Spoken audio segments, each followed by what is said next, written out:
Assalamu alaikum class 9th. Today we will do theorem number 5, that is the converse of theorem number 4.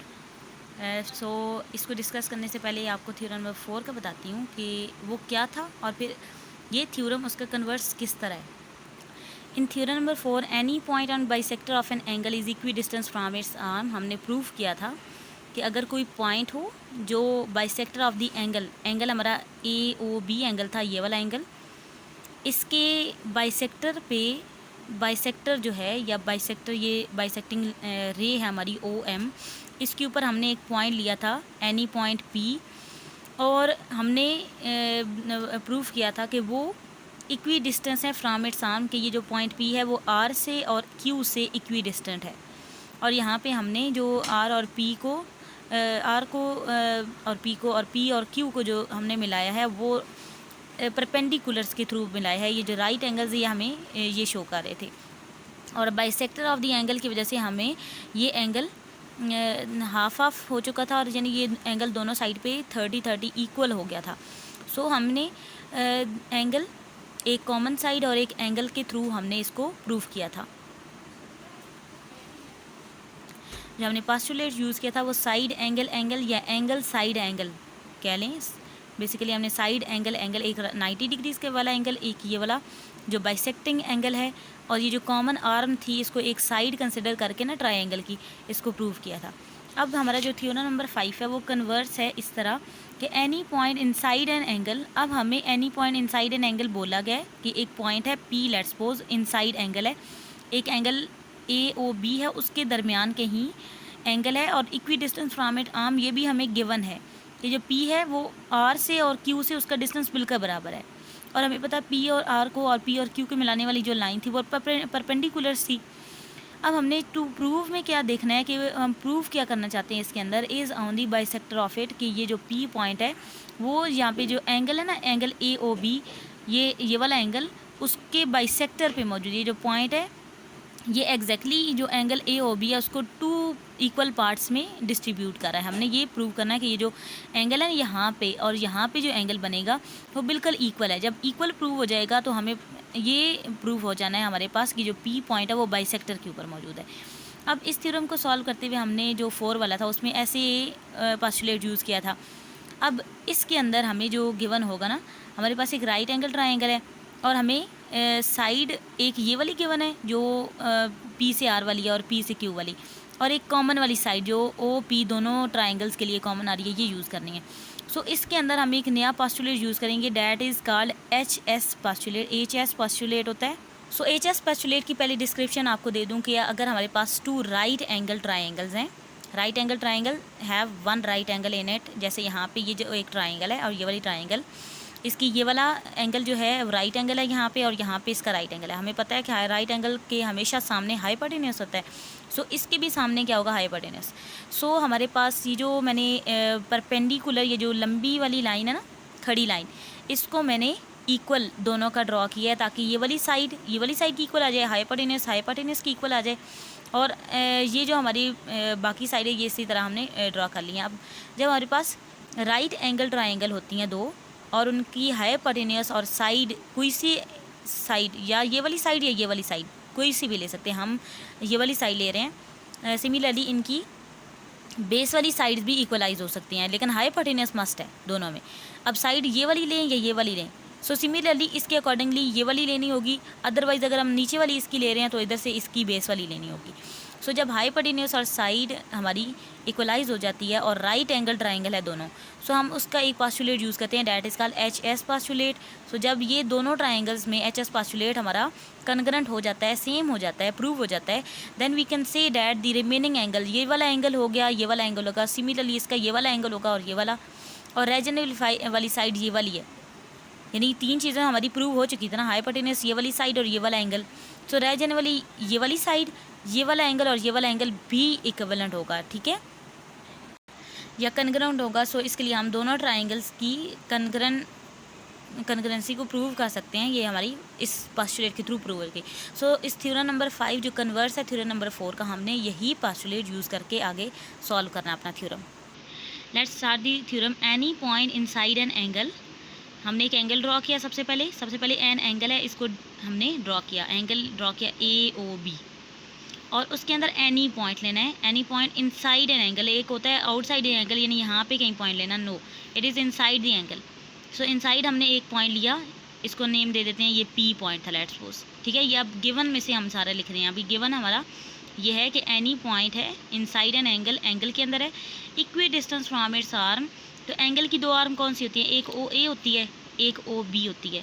सो हमने कहा कि ये जो P point है वो इक्वी डिस्टेंस है दोनों आर्म्स के साथ। सो पहले ये भी हमारा यहाँ पे गिवन है, ये हमें बताया जा रहा है। सो इस P को A के साथ और P को B के साथ ज्वाइन करते हैं। P को दोनों साइड पे ज्वाइन किया है, तो P को जब OA आर्म के साथ मैंने ज्वाइन किया तो मैं कहती हूँ कि वो पॉइंट R पे जाके ज्वाइन हुए, और जब P पॉइंट को मैंने OB आर्म के साथ ज्वाइन किया है तो मैं कहती हूँ कि वो पॉइंट Q के साथ जाके ज्वाइन हो रहा है, पॉइंट Q पे जाके ज्वाइन हो रहा है। अब देखिए कि अगर हम इस साइड को देखें तो ये P पॉइंट Q से जब आके मिला है तो यहाँ पे हमारे पास राइट एंगल बन रहा है। सिमिलरली इस तरह अगर करके देखें, जब यही P पॉइंट Q R से आके मिला है तो यहाँ पे भी राइट एंगल बन रहा है, ठीक है। सो अब ये भी हमें गिवन है कि इट इज़ इक्वी डिस्टेंस, ये जो पॉइंट है ये इक्वी डिस्टेंस है दोनों आर्म्स के साथ से। सो जो R तक का डिस्टेंस है इसका और यहाँ से Q तक का डिस्टेंस वो बिल्कुल बराबर होगा। ये दोनों लाइन जो डिनोट हो रही है ना, ये इक्वलाइज करने के लिए हमने यूज़ की हैं कि ये वाला पोर्शन और ये वाला पोर्शन बिल्कुल बराबर है। सो अब यहाँ तक हमारा गिवन कंप्लीट हो गया है। Any point inside an angle, equi distance from its arm, सारा हमने ड्रॉ कर लिया। अब गिवन लिखते हैं any point P lies inside angle AOB such that, वो किस तरह उसके इनसाइड है कि जो P से Q तक का जो लाइन सेगमेंट है वो इक्विवेलेंट है या कंग्रेंट है P से R तक के जो लाइन सेगमेंट है उसके बराबर है। यहाँ से ये दोनों जो लाइन सेगमेंट है बिल्कुल बराबर आ रहे हैं। और इसी तरह हमारे पास ये राइट एंगल दिखा रहा था, इससे हमें पता चला जो PQ लाइन सेगमेंट है ना वो परपेंडिकुलर है OB आर्म पे, और आर्म देखिए एरो बना हुआ है ना, तो इसके ऊपर नोटेशन भी वही यूज़ होगी। एंड जो PR है, PR लाइन सेगमेंट है वो परपेंडिकुलर किसके है, राइट एंगल ये बता रहा है, वो परपेंडिकुलर है इस OA आर्म के ऊपर, इस परपेंडिकुलर टू OA आर्म, और O से A की तरफ भी देखें एरो जा रहा है, तो इसके ऊपर नोटेशन भी वही यूज़ होगी, ठीक है।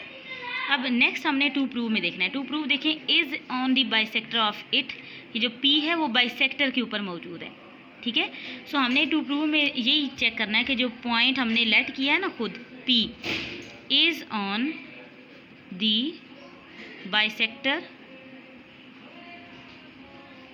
ऑफ एंगल, कौन से एंगल के बाइसेक्टर पे है, AOB, ठीक है। ये एंगल की नोटेशन होती है। नेक्स्ट अब कंस्ट्रक्शन हमने करनी है। कंस्ट्रक्शन में हम करते हैं कि जो P है और उसको O के साथ ज्वाइन कर देते हैं। सो कंस्ट्रक्शन में मैंने लिखना है ज्वाइन, मैंने क्या ज्वाइन किया है, इस P पॉइंट को O के साथ, जो दोनों का वर्टेक्स था कह लें, वो कॉमन पॉइंट था, दोनों आर्म्स का ना कॉमन पॉइंट था P to O, ठीक है। और वो इस तरह उसके साथ ज्वाइन हो रहा है, यानी P जो है वो O से बिल्कुल एक सेम हमें कॉमन आर्म दे रहा है। सो अब इसके अंदर हमने जो दो ट्रायंगल्स देखनी है ना, वो होंगी PQO, ठीक है, या POQ। अगर कॉमन आर्म को दे के लिखते हैं तो POQ और POR, इन दोनों ट्रायंगल्स के अंदर हमने चेक करना होगा। दोनों देखें अब राइट एंगल ट्रायंगल्स है, इसके यहाँ पे राइट एंगल आ रहा है, इसके R पे राइट एंगल आ रहा है, इसकी ये वाली साइड इक्वल है, ये वाली साइड, और ये दोनों जो OP है दोनों की कॉमन साइड है। सो यहाँ पे देखिए राइट एंगल ट्रायंगल है, और एक राइट एंगल के सामने वाला क्या होता है, हाइपोटेन्यूस। इसी तरह इसके राइट एंगल के सामने वाला हाइपोटेन्यूस, इसका भी हो गया। सो हाइपोटेन्यूस और एक साइड, अब यहाँ पे हमारी वो ये वाली साइड आ रही है, ये जो हमारा इक्वी डिस्टेंस वाली साइड आ रही है, एक हाइपोटेन्यूस और ये साइड, और इसका ये वाला हाइपोटेन्यूस और ये वाली साइड, दोनों ट्रायंगल्स की यूज़ होंगी, तो HS पोस्टुलेट यूज़ हो जाएगा, ठीक है। सो अब स्टार्ट करते हैं प्रूफ्स। इसमें हमने अब कॉरेस्पॉन्डेंस जो चेक करनी है वो हमने करनी है इन ट्रायंगल POQ। मैंने आपको बोला कि कॉरेस्पॉन्डेंस हमने चेक करनी है ट्रायंगल POR के साथ। अब सबसे पहले हमें यहाँ पे गिवन था कि ये वाला जो राइट एंगल है, सबसे पहले हमें HS पोस्टुलेट का सबसे पहला पॉइंट ये होता है कि हमारी राइट एंगल ट्रायंगल है। सबसे पहले हम राइट एंगल चेक करते हैं।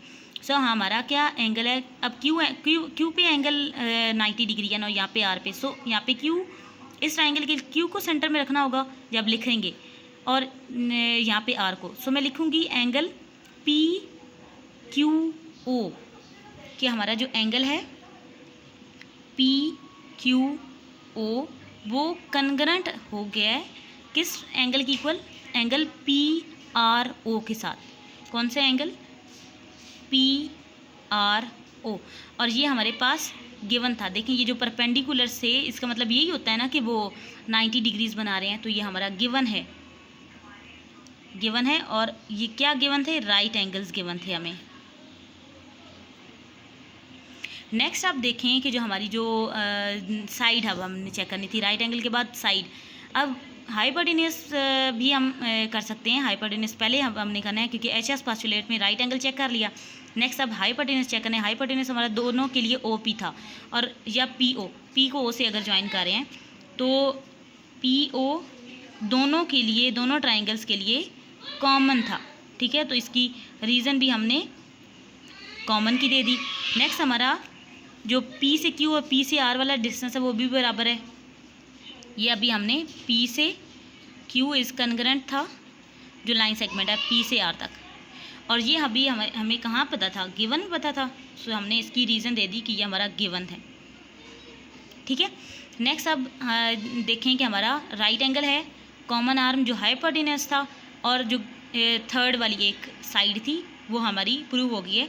सो हम कह सकते हैं देयरफॉर, ये देयरफॉर की नोटेशन थी, जो हमारी ट्राइंगल है POQ वो कन्ग्रेंट होगी ट्राइंगल POR। और ये हमारे पास कौन सा हमने पोस्टुलेट यूज़ किया, HS दोनों ट्राइंगल्स के लिए। HS पोस्टुलेट हमारा प्रूव हुआ। अब जब हमारी कन्ग्रेंसी प्रूव हो चुकी है, so we can say that the remaining angle and sides are also congruent. ये वाले अब हमें जो रिक्वायर्ड एंगल है ना, जिसको हमने कन्ग्रेंट प्रूव करना था, वो ये वाला बाइसेक्टिंग वाला एंगल था, यानी O वाला एंगल, और इस दूसरी ट्राइंगल के लिए भी O वाला एंगल। सो हम अपनी मर्जी का लिख देंगे कि हैंस जो एंगल है ना POQ और POR वो भी कन्ग्रेंट हो गया है।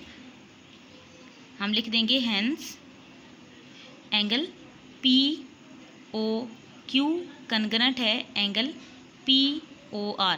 हमें O के पॉइंट पे दोनों के एंगल को इक्वलाइज करना था, तब भी हमें पता चलता ना कि वो बाइसेक्ट हो रहा है। बाइसेक्ट होने का मतलब दोनों एंगल बराबर थे। यहाँ डायग्राम में ना बाइसेक्ट का मतलब ये दोनों तरफ हाफ हाफ एंगल मौजूद, यानी ओरिजिनल अगर 60 था ना, दोनों साइड पे अब 30-30 है, 30-30 बराबर है। अब हमने प्रूव कर दिया कि हमारे जो एंगल POQ और POR बिल्कुल बराबर है। और यहाँ पे हमने रीज़न देनी है कि ये कोरिस्पॉन्डिंग एंगल ऑफ कन्ग्रेंट ट्राइंगल्स था। सो हमने इसके लिए कोरिस्पॉन्डिंग एंगल्स ऑफ कन्ग्रेंट ट्राइंगल्स लिख दिया। अब देखिए कि यहाँ पे इसकी रीज़न 2 लाइंस पे आई है, तो नेक्स्ट हमने जो स्टेटमेंट देनी होगी वो एक लाइन छोड़ के साइड पे लिखी जाएगी। सो हमने लिखा कि P is on bisector of angle AOB, और यही हमने प्रूव करना था कि इससे हमारा एंगल इक्वल हो गया है ना O पॉइंट पे। O पॉइंट पे हमारा एंगल इक्वलाइज हो गया है। सो हमें पता चल गया कि जो P पॉइंट था वो एग्जैक्टली बाइसेक्टर के ऊपर ही मौजूद था, ठीक है। So this is your theorem. इसको अच्छे से आप प्रैक्टिस करें, और अगर आपको कोई कन्फ्यूजन हो तो मेरे से पूछें।